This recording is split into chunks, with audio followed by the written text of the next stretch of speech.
Hey everyone, AMR back in with another video. So in today's episode, I'm going to be doing a full recap of week 4. So this is going to be talking about all the key players and most of the matchups, a couple of injuries here and there because there were a couple big ones this past week, as well as anyone who outperformed or underperformed. But as always, if you like today's content, feel free to like, comment, subscribe. It helps me out a ton. For our first game here, we have the Miami Dolphins visiting the Cincinnati Bengals. So this was Thursday Night Football. Miami was entering the game 3-0 against Cincinnati, who was desperately needing a win. They were 1-2 going in, and Miami ended up losing this game 15-27. Unfortunately, because of Tua Tagovailoa getting knocked out of this game, even with him in the game, they were trailing, but the score was not as bad as what it could have been. Realistically, Cincinnati just outscored Miami in the fourth quarter, 13-0 in the fourth quarter for Cincinnati. But Tua Tagovailoa is going to be the story point on this game. Tua actually in week 3 had his head hit against the ground, and it caused him to be very wobbly and stuff. I talked about it last week. It didn't really look too good, and there's really no reason why Tua should have been out there this game. A lot of it was they were trying to label it as a back injury, but a back does not make you wobble like that. So the NFL is doing a lot of investigation on the doctors and making sure that the concussion protocol was covered in this one. Doesn't seem like it was, but before exiting the game, Tua Tagovailoa was 8 for 14, 110 yards, and a pick.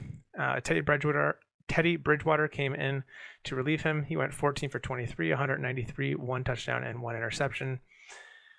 Okay, so Teddy Bridgewater is actually, he did okay. For him really not expecting to be playing at all in this game, maybe. I mean, he kind of knew what was going on with Tua, so maybe he did prepare mentally. But he played pretty well. I mean, 14 for 23 is not bad. He was hyper-targeting Tyreek Hill, which is a fantastic asset if you can get your hands on him. Raheem Mostert, 15 for 69. It seems like he's going to be the dominant back in this backfield. Chase Edmonds, I have a lot of concern for. 5 for 6 on the ground, and then 2 for 14 and a touchdown through the air. He did drop a touchdown in the end zone, so he could have had an even better stat line, but for the most part, it really seemed like the Raheem Mostert show.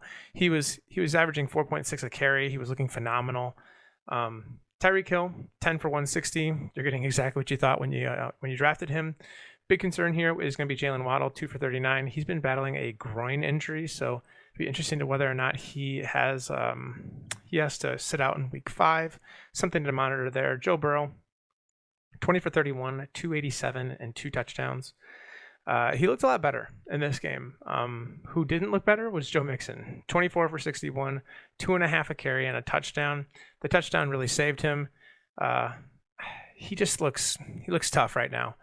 It's really not Joe Mixon's fault. I think that it is the Cincinnati Bengals O-line. There's going to be a lot to be improved upon there. And they thought that they did make a bunch of improvements this past offseason. It's just not panning out. They're not creating any holes for Joe Mixon to run through. Joe Mixon is a very talented running back, and he just has nothing to work off of here. T. Higgins, 7 for 124 and a touchdown. Jamar Chase, 4 for 81.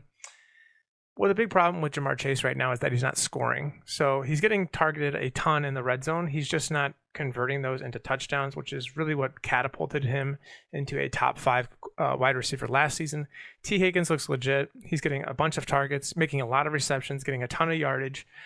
Moving forward, I think that T. Higgins is probably a safer play than Jamar Chase, but I think Jamar Chase has higher upside. Next up, we have Minnesota at New Orleans. This game was played in London. Minnesota ended up winning this one 28-25. This is a game where Minnesota really did not look all that fantastic. Going into the fourth quarter, they were ahead, but they shortly lost that lead, and then they were able to get up again, and then New Orleans was able to kick a field goal. Minnesota was able to kick a field goal, and it just kind of went back and forth until Will Lutz hit the right upright, bounced off of the crossbar, and out. So the game ended up ending there. It was very, very intense of a game. You got to see Justin Jefferson break out in this game. He was 10 for 147. Did not score, but I mean, he really did look very good in this contest. He was averaging 14.7 against Marshawn Lattimore, which is fantastic. He's a very tough corner. Adam Thielen, 8 for 72. He's being very involved in this offense. Irv Smith Jr., 3 for 23. Not fantastic for as talented of a tight end as Irv Smith is. You'd like to see that get a little bit higher. Dalvin Cook, 20 for 76. Not bad, considering he's been dealing with that shoulder injury. So he dislocated his shoulder in week 3, for those that don't know. On New Orleans, you have Andy Dalton going 20 for 28, 236, and a touchdown. Not bad for a guy like Andy Dalton. So Andy Dalton played for Cincinnati for a long time. Then he went to Dallas. Then he went to the Bears. And then he's now on the New Orleans Saints. So it's been a long ride for him. You have Jameis Winston dealing with some fractures in his back. You don't really know what his timetable is. Andy Dalton going out there and putting up a good fight against a very, very tough Minnesota defense / offense. I think that's very optimistic for the offense here in New Orleans. Latavius Murray, 11 for 57 and a touchdown. Big news here is that Latavius Murray now plays for the Broncos. So I'm a little confused by this thing. So Javonte Williams, he ends up getting hurt this past week. We'll talk about that later on in the episode. And then Latavius Murray ends up going and getting signed by the Denver Broncos because they're now without him. But Latavius Murray scores for New Orleans in this contest. Looks pretty decent, averaging 5.2 a carry. Mark Ingram, 10 for 30. And I think it's because Alvin Kamara is going to be back to health and they really just don't need him. Taysom Hill, 5 for 21 and a touchdown. Okay. Taysom Hill, not that great. He's supposed to be a tight end, but he's just not getting any targets. You know, he's not getting any targets. He's not passing the ball when he has the opportunity to run out a wildcat. It's very hit or miss. It's a very high ceiling. It's a very low floor. I'd like to stay away at all costs. Chris Olave, 4 for 67 and a touchdown. Would have liked to see this have more closer to like 8 receptions. He had a monster week 3, and week 4 was kind of a disappointment in comparison. Still a good week, but we all really know that Chris Olave is much better than that. Marquez Callaway, 3 for 53, and Adam Troutman, 3 for 37. And that's going to wrap up this game. Switching over to Seattle at Detroit. So this was a game where I personally was not expecting this to go the way it did. This was the highest scoring game on the week.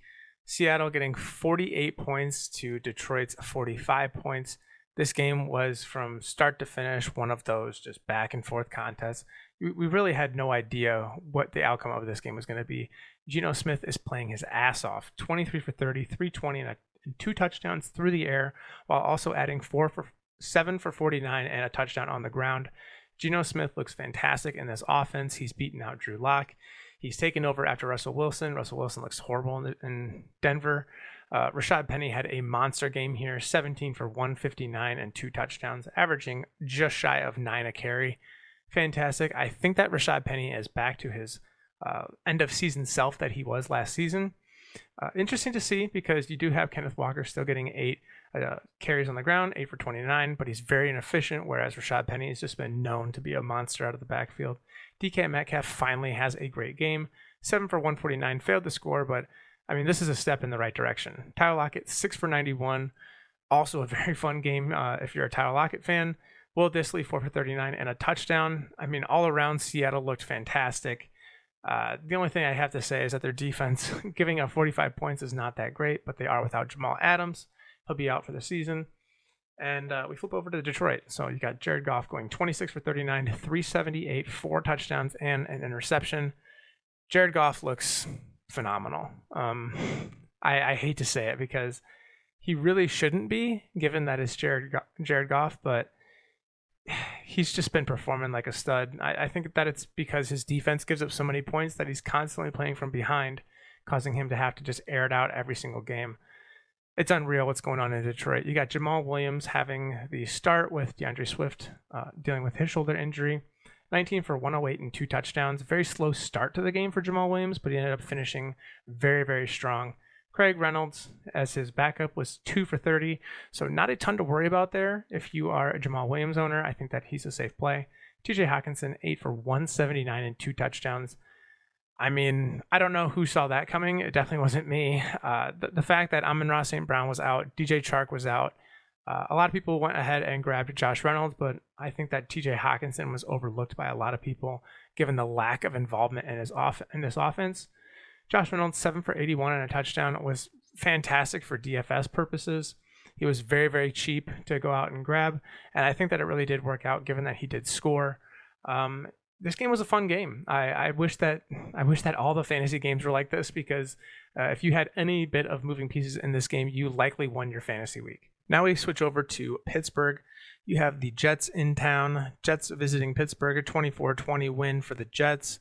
This game was ugly. You have Zach Wilson getting his first start of the season, 18 for 36, 252, a touchdown, and 2 picks. Was not phenomenal in his debut. Looked kind of, I don't know. I don't think that it's necessarily a Zach Wilson problem, but this offense is tough to watch sometimes, completing 50% of his passes. He looked comfortable in the pocket, but for the most part, this is not a reliable offense that you can start week in and week out. Brees Hall got a touchdown, so he was 17 for 66 and a touchdown. Inefficient, under 4 yards a carry, but given that he did score, is going to be highly glanced over. Passing, you got Corey Davis leading the way at 5 for 74 and a touchdown. Elijah Moore 3 for 53. Zach Wilson caught a touchdown, so he was 1 for 2 yards. And Garrett Wilson 2 for 41. Tyler Conklin 3 for 52. So Tyler Conklin going into the week was like the tight end 4 or 3, something like that. And he's only getting 3 targets now with Zach Wilson back. Something to monitor. I think he's okay, given that he still surpassed 50 yards. But they won the game, and that's the concerning part here. Whenever a team has numbers that are drastically different from quarterback to quarterback, but they're getting good results, it's cause for concern because it typically means that they are not going to be continuing the old ways, especially since they found a new way of working. Now, flipping over to Pittsburgh. Pittsburgh's in shambles here. You got Mitch Trubisky, 7 for 13, 84 and a touchdown. 84 and an interception. Trubisky looked pretty bad in this game. They were like failing to convert on 3rd down, failing to convert on 4th down.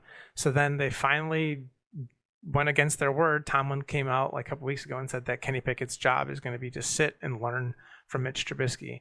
Well, definitely not the case anymore. I think Tomlin had enough. Mitch Trubisky gets benched. Kenny Pickett comes in, 10 for 13, 120, and 3 picks in his debut. He'll have better days. I don't really think that he was expecting to play at all. So he got a bit of an adrenaline shock there. You got the Jets defense. At least their secondary is pretty solid.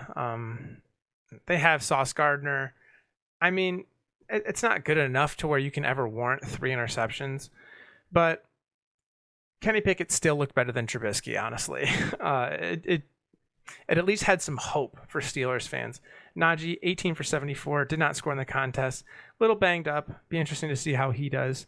But the big thing here is that Kenny Pickett scored 2 touchdowns on the ground, 6 for 15 and 2 on the ground. So he actually had an okay day for fantasy, but still not what you're looking for when you think of like a first round quarterback. I don't think he was first round, but you know what I mean. Like he's one of the premier talents in the rookie quarterback class. George Pickens, 6 for 102. Monster game for him. I think that he's the wide receiver 1 on this team. Deontay Johnson, very quiet, 2 for 11. Pat Freiermuth, 7 for 85.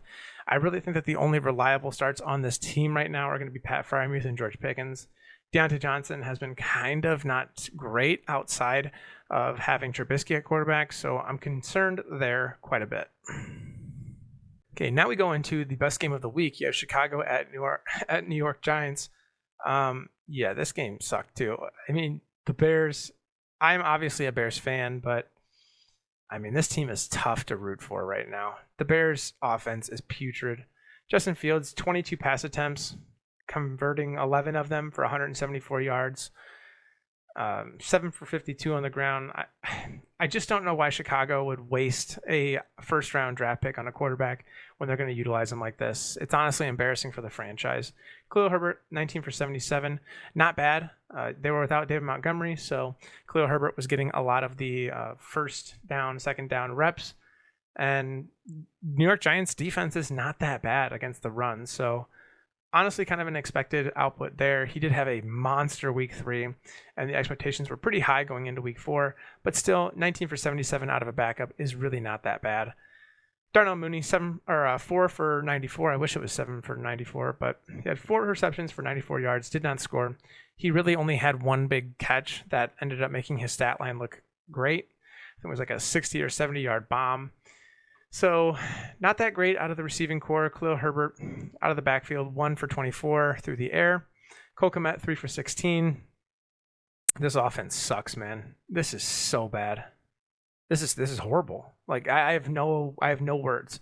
I really think that outside of the run game, Chicago is probably the worst team in football. I really do believe that. Their defense is good, but it's not good enough to like win them games here.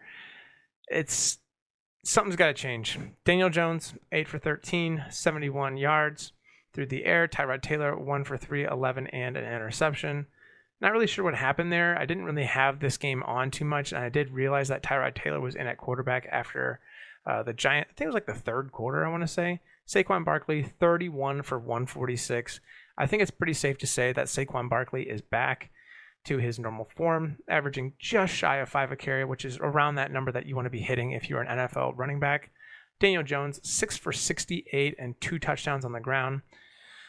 I mean, this is a very Kenny Pickett line, very horrible through the air. But honestly, the Giants don't have any receivers right now. Kadarius Toney knocked out of injury. Wan'Dale Robinson knocked out with injury. Sterling Shepard out for the season. Kenny Golladay gets banged up in this game but wasn't being used anyway.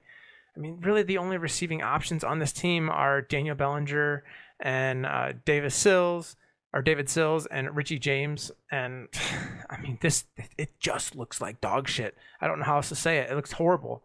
Daniel Bellinger, 3 for 23, led receivers. Yes, you heard that right. 23 yards on the day, led his receivers. I mean, this was a battle of the worst teams, and this is sad because the Giants are now 3-1.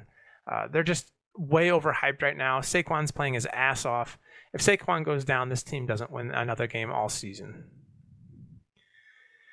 Titans are visiting the Indianapolis Colts, who are coming off of a hot win against Kansas City last week in Week 3. Talking about the Colts, that is. Tennessee, I mean, this was a kind of like a make or break type of a game. They're entering the game 1-2. And I mean, if they lose this one, they're going to 1-3, and then there's a lot of question marks happening. Big news here is that Derrick Henry is starting to return to form. You have Ryan Tannehill going 17 for 21, 137, 2 touchdowns to the air. That's Ryan Tannehill in a nutshell. He gets more done on the ground, even though in this contest he really didn't, 5 for 9. He does have the potential to score rushing touchdowns, which really makes him a high upside play, but a very, very risky one at that. Derrick Henry, 22 for 114, a touchdown. He actually had another like 10 or 15-yard touchdown that was called back due to a holding penalty. So this could have been a very, very good game for Derrick Henry. But averaging 5.2 a carry, you really can't ask much more out of him against this Indianapolis defense, who's been pretty great against the run all season. Receiving-wise, you have Okonkwo, 3 for 38 and a touchdown. I don't know how to say his name. His first, I'll give it a try. Chigozie Okonkwo. All right, that's what I'm going with. 3 for 38 and a touchdown. I'll try and remember who that is. Derrick Henry, 3 for 33 through the air. It's nice to see him getting involved in the passing game. Big concerns here are going to be Robert Woods, 4 for 30. He did score in this contest, but 30 yards on that is really, really bad. Treylon Burks, 2 for 14, not looking great. Over on Indy, you have Matt Ryan, 27 for 37, 356, 2 touchdowns, and an interception. I mean, not that bad. Not that bad. He doesn't make it look pretty, that's for sure. But the fact that he only threw 10 incompletions and he still managed to get over 350 yards. He did throw a pick, but he's got 2 touchdowns. I mean, the big story here is going to be Jonathan Taylor. Jonathan Taylor, 20 for 42, did not score, averaging 2.1 a carry, ends up getting knocked out in this game because of an ankle injury, and we don't really know if he's going to play or not on Thursday because he has the Thursday night football game. A lot of concern here around Jonathan Taylor. This is a guy who is consensus 1 or 2 in most NFL drafts, fantasy drafts, that is. So he hasn't had a good game all season long. This by far is his worst statted game since he joined the NFL. It's looking really, really pessimistic here for Jonathan Taylor. I hate to be a Debbie Downer, but I think by like week 6 or 7, if he's not turning it around, you might just have to go ahead and try and cash in on the name, unfortunately, because this Indianapolis offense does not look good right now. I don't think it's wise to go ahead and cash in on him. I will say that much. But even still, Jonathan Taylor is just so underperforming, and you'd be able to get so much of a haul in return for him that I think that you would have gotten your value out of him last season, or even, a little bit this season. Mo Cox, 6 for 82 and 2 touchdowns. Really, it's just like rolling a roulette table to see who is going to be the tight end on the week for Indianapolis. Mo Cox ended up getting it this week. Alec Pierce, 4 for 80. Kylan Granson, another tight end, 4 for 62. You got Jelani Woods, 1 for 33. So tight ends are going to be very, very involved in this offense. Paris Campbell, 4 for 43. Interesting. Michael Pittman Jr., 3 for 31. It's going to be tough.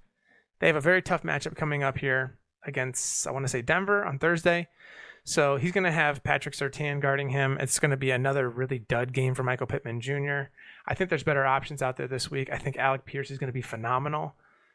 Yeah, this team is looking tough right now. The fact that they're getting tight ends involved means that they're really not confident in that wide receiver one.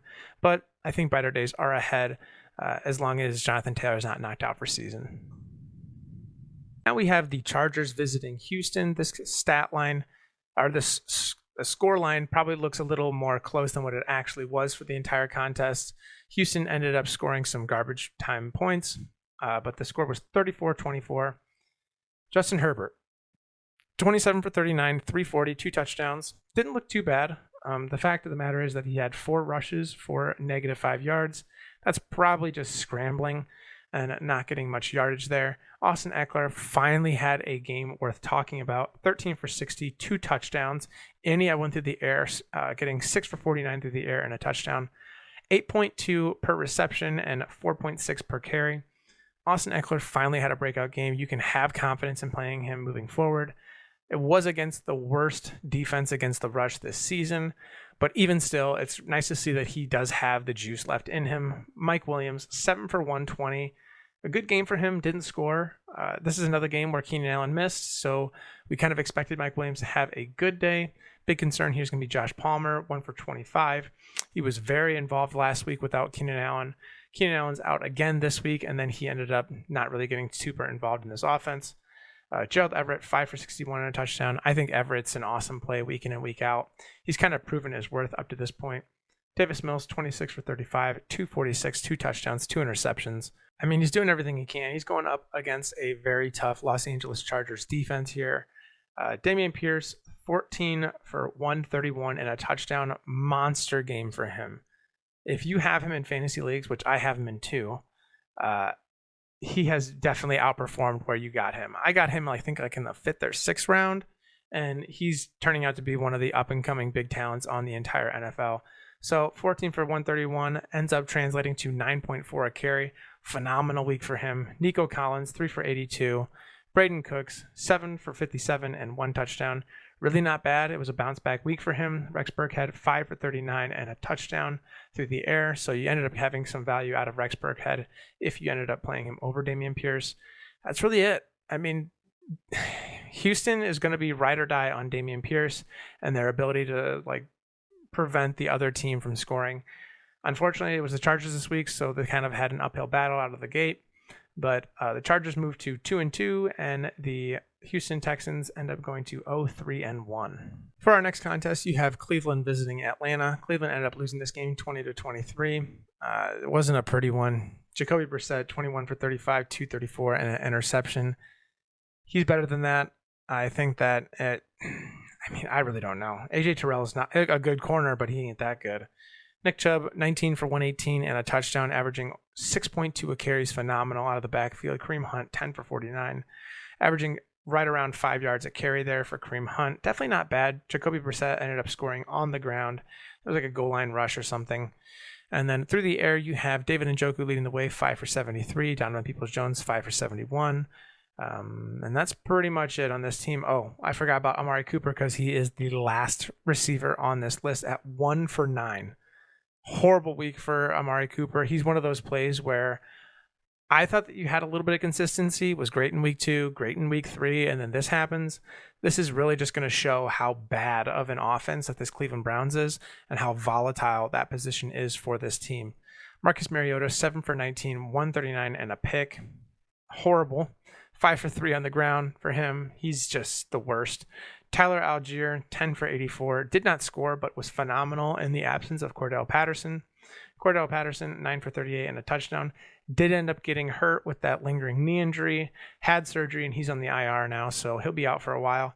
Caleb Huntley, 10 for 56 and a touchdown, also great in his backup role to the backup.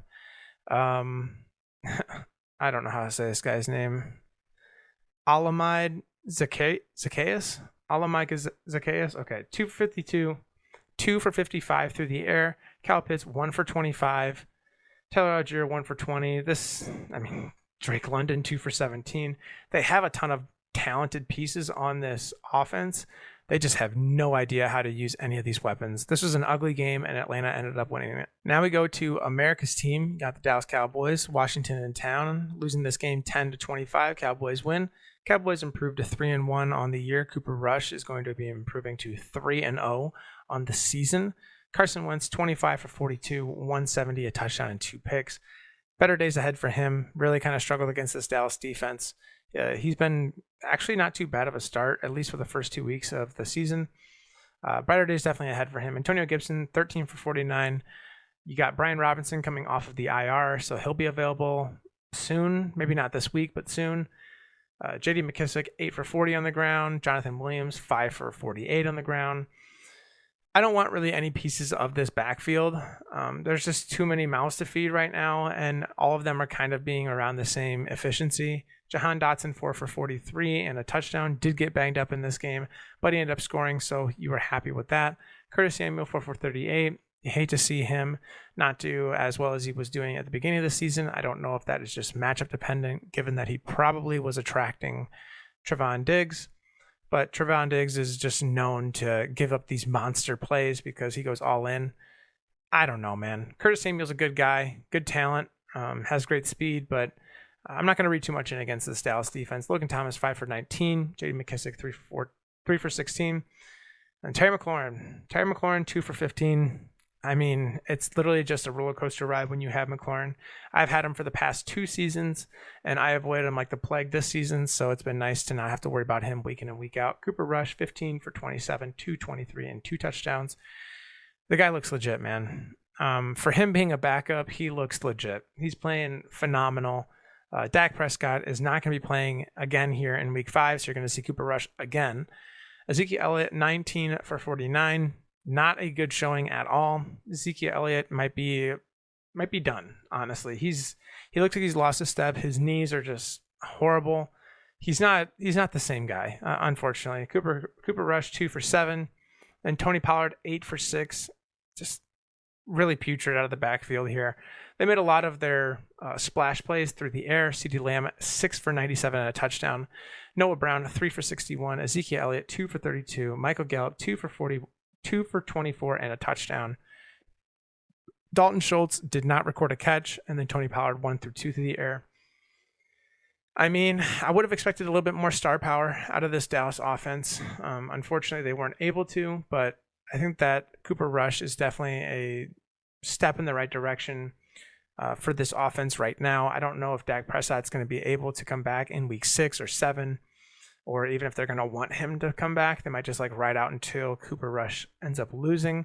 I think that that's a smarter decision, even though that Dak Prescott has all the money. But it is a business after all, so we really don't know what to expect. Got Jacksonville visiting Philadelphia. Philadelphia is going to remain undefeated on the season. Entered this contest 3-0, and they improved to 4-0 with a 29-21 victory over the Jaguars.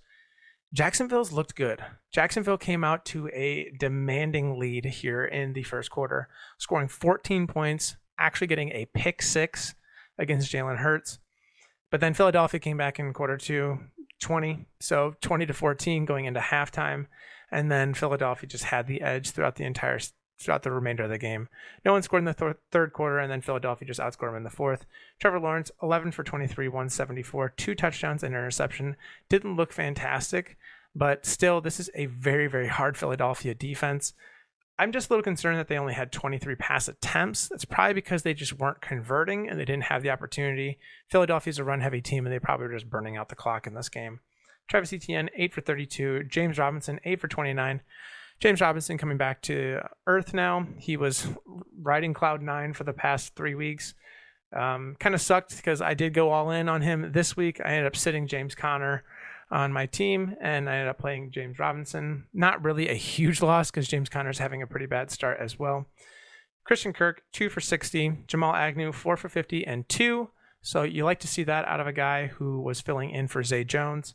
Really did look great. I don't really have too many qualms about what Philadelphia is doing. They're scheming things up. phenomenally. They're playing good defense. I really do think that if they can give a team like the Philadelphia Eagles a run for their money, at least at some point in this game, the Jaguars are making all the improvements that they need. Jalen Hurts, 16 for 25, 204, and an interception. Not a great day for him. He did score on the ground, 16 for 38. Miles Sanders was the guy this week, though. 27 for 134, 2 touchdowns, had 5 a carry. He looked pretty damn good. Kenneth Gainwell also scored 5 for 19 and a touchdown. A.J. Brown led receivers with 5 for 95. Dallas Goedert, 5 for 72. Miles Sanders, 2 for 22. And Devontae Smith, coming off of a monster week in week 3, is going to sit here at 3 and 17. He's another one of those guys that I really don't know. He is so volatile, and he could have a week winning type performance. He could also have a week losing type performance. Okay, so what we have next here is the Buffalo Bills at the Baltimore Ravens. This was probably my favorite matchup going into the week. However, Mother Nature had other plans. This was a very wet, damp game that kind of ruined the total outcome of the game, if you ask me. Buffalo ends up escaping narrowly here, 23-20 over the Baltimore Ravens, but it really was not shaped out that way. So going into halftime, Baltimore had the lead. I think it's 20-10 here, and they just did not score at all in the second half, blowing the lead. It's cause for concern for multiple reasons on both sides of the ball here. Let's go ahead and take a look first at the Buffalo side. Josh Allen, 19 for 36. Like I said, it was a very wet game. It did affect passing plays quite a bit. I think on the first drive, Josh Allen threw a pick because it hit Dawson Knox in the hands, went up in the air, and then Baltimore came down with it.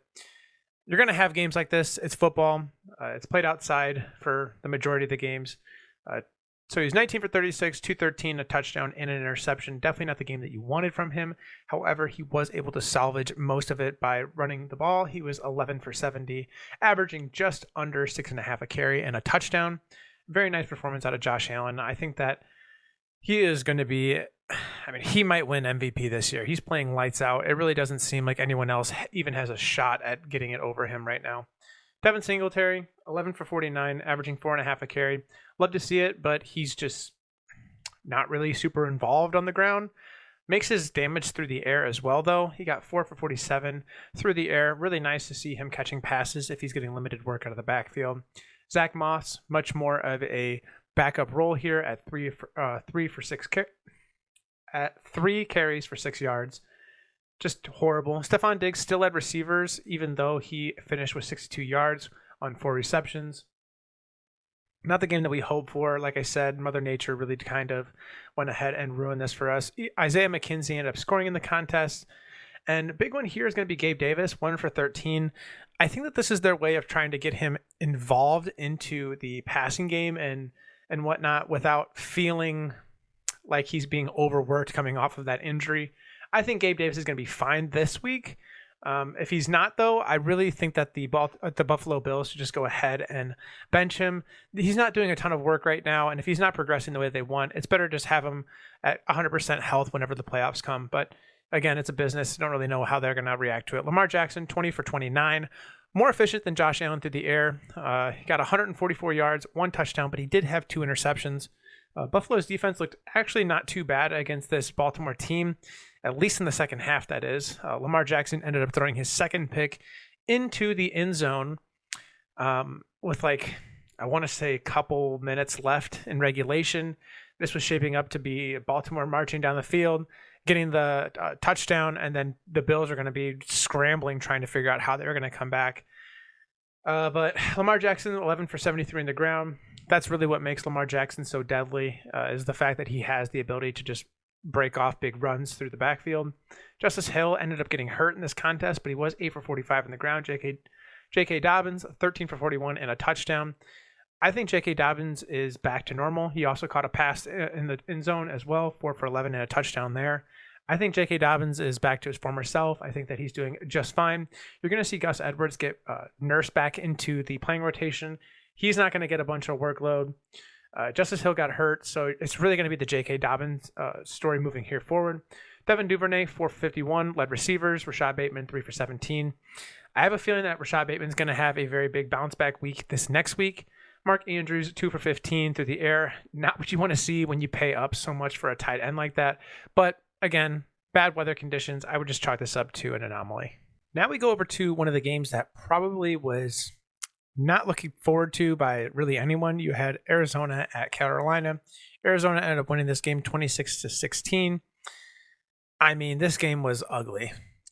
Both sides of the ball did not look great. They were actually scoreless going into the second quarter, and Carolina was going into halftime with a lead here at 10-3. Ultimately, Arizona just came out to play in the second half, scoring a touchdown in the third quarter and then getting 16 more points in the fourth quarter. And Carolina just failed to figure anything out on the ground. It sucks. Kyler Murray, 23 for 32, 207, 2 touchdowns and a pick. He was also 12 for 26 and a touchdown on the ground. The touchdown on the ground kind of made him a top 10 quarterback on the week. 207 yards is just not what you want to see out of him. I think this one was also suffering from a little bit of bad weather conditions. James Conner, 15 for 55. Not what you want from him. That's not where you drafted him. Eno Benjamin, 5 for 36. Then through the air, you got Marquise Brown, 6 for 88 and a touchdown. Zach Ertz, 6 for 47 and a touchdown. Really, that's all going to do it for the Arizona side of the ball here. You have Marquise Brown getting those 6 receptions after following up a 14 reception week last week. Marquise Brown's solid. I think that he is a smash play even when DeAndre Hopkins comes back. I think he's going to have that role established. We could see a very big dip in Rondale Moore once DeAndre Hopkins comes back. Zach Ertz, 6 for 47. He's really been the piece of the puzzle that has been missing for this offense. He's been playing phenomenal. I think that Arizona, of all the 2-2 teams, Arizona might be one of the worst ones right now, just because their defense cannot keep people off the scoreboard, and their offense is having so many different issues that they're trying to deal with right now. Baker Mayfield, 22 for 36, 197, 1 touchdown, 2 interceptions. I can't speak for everyone, but I think it's time to move on from Baker Mayfield. He's a very short quarterback who has pretty poor decision making at an NFL level. He was phenomenal in college. I'll get that. Some people are just awesome in college and they don't pan out to the NFL. It happens. It hasn't happened yet for Baker Mayfield. He's got the weapons. He's got nothing to fall back on. Christian McCaffrey, 8 for 27 on the ground. Christian McCaffrey, 9 for 81 and a touchdown through the air. It's great to see that he figured out that Christian McCaffrey can catch the football.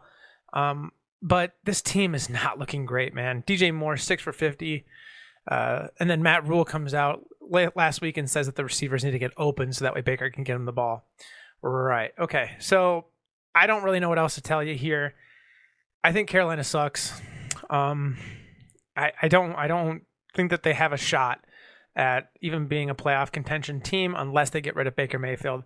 As long as Baker Mayfield's back there and or Sam Darnold, this team is really going to struggle to get any type of wins on the board. Going over to an AFC West matchup where you have Denver at Vegas. Denver ends up losing this one 23-32. I don't know what's going on in Denver, but it's not fun to watch.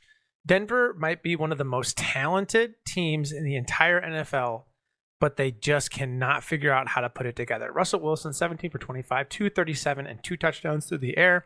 Also had a rushing touchdown, 4 for 29. Javonte Williams, 10 for 28. Big news here, sad news. Javonte Williams, torn LCL. I think he also tore his ACL and some other tendon, like the posterior corner or something. He's going to be out a while.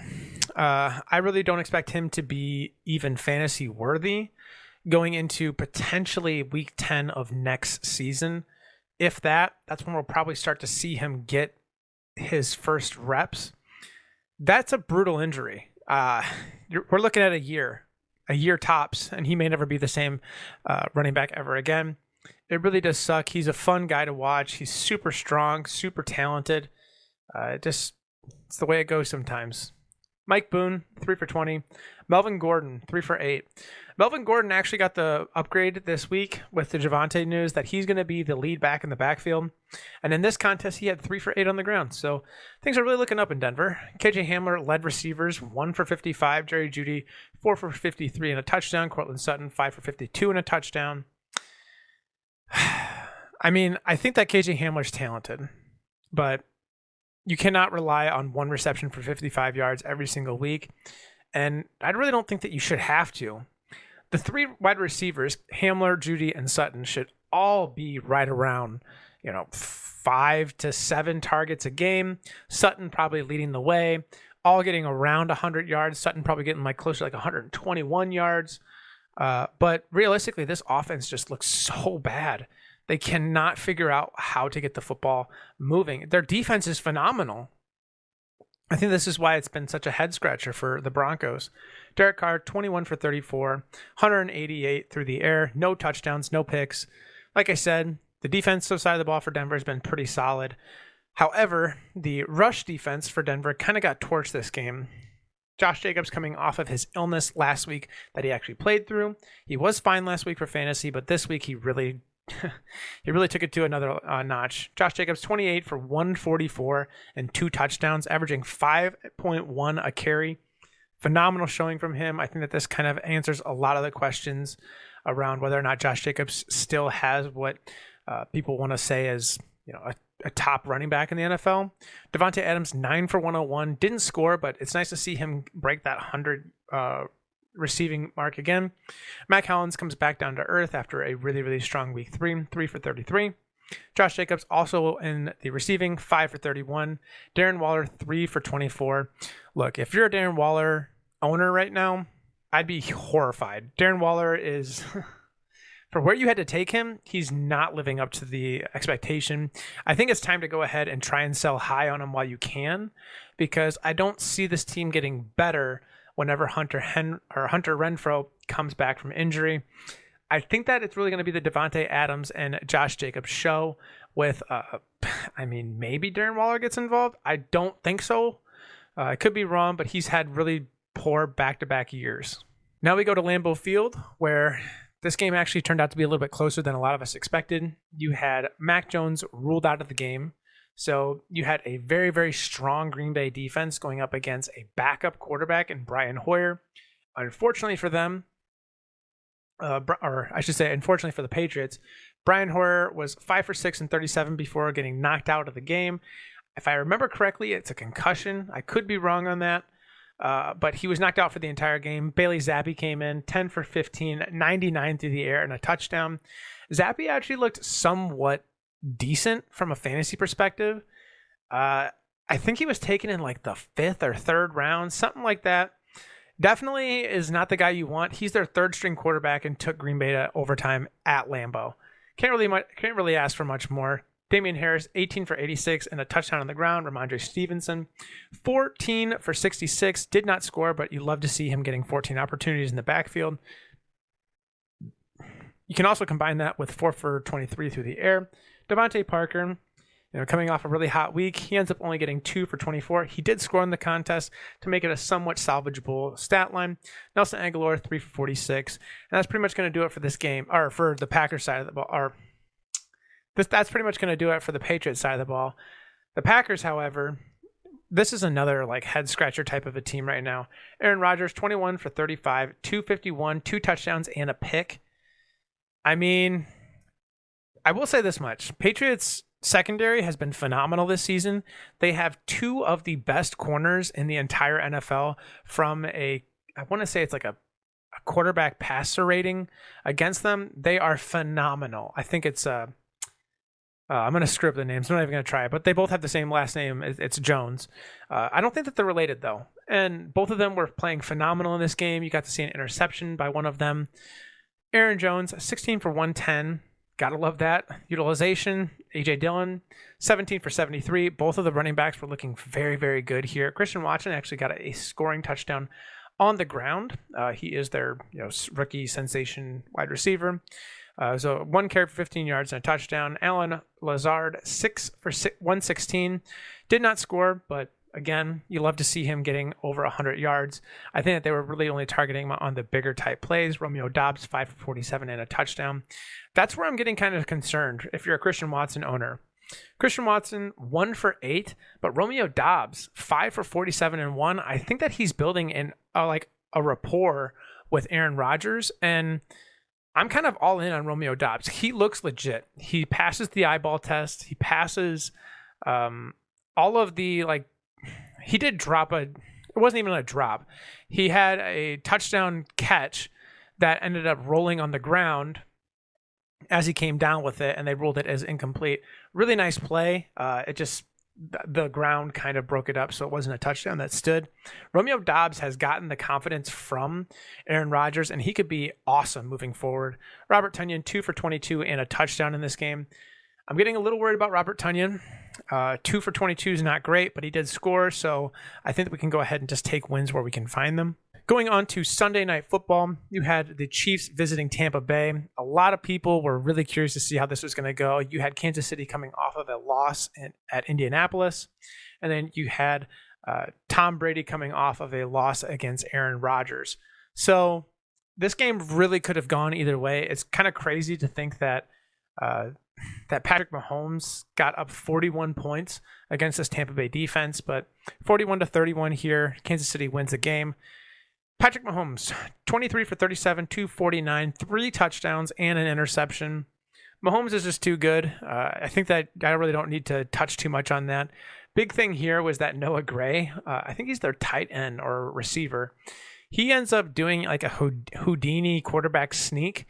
It's 1 carry for 1 yard and a touchdown. They were on the goal line. Patrick Mahomes, signals the motion. Noah Gray goes across the line, comes back, but rather than going all the way back, he kind of goes under center, and that's all while Patrick Mahomes is distracting the secondary, calling out an audible, and you can see like the defenders are like shifting and whatnot.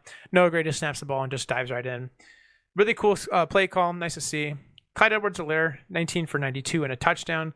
He looks pretty great, but Isaiah Pacheco, 11 for 63. He looked very, very, I want to say quick on the ground. He had the wheels spinning really fast.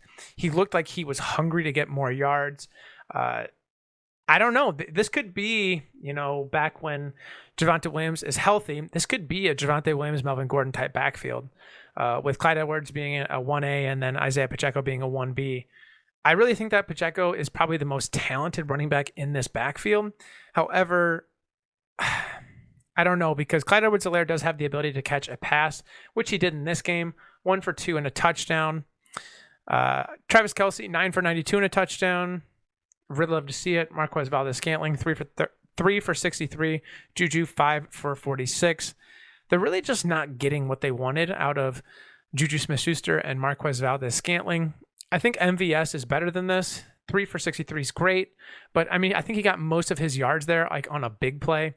They're really talented wide receivers. I would just love to see them get more involved in the passing game.